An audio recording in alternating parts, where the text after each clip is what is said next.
ដោយបញ្ញាដោយក្នុងស្វាដោយព្រះអរិយទាំងឡាយលោកចាំតែឡើយឯតាំងតែស្រីថ្លៃចិត្តកូនបានប្រទីកំរកចិត្តប្រាថ្នាគេមកចាន់តនមន្តណៃ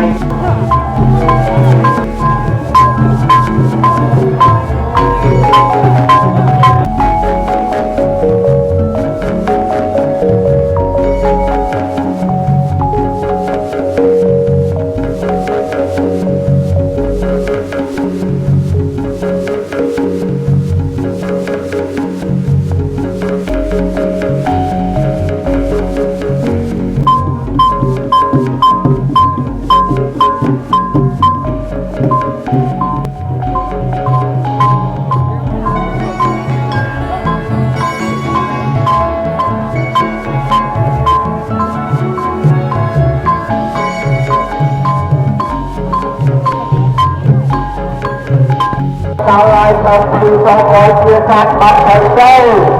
ដល់ហើយទៅទៅតបទៅមកជាសាស្ត្របាត់ទៅក្តៅនេះតាមទៅចូលមកដល់មានអ្នកផលអានចង់ទៅគណៈជាវត្តទៅតាមពេលយ៉ាទៅមកដល់ចាទៅមកដល់មានទៅទៅ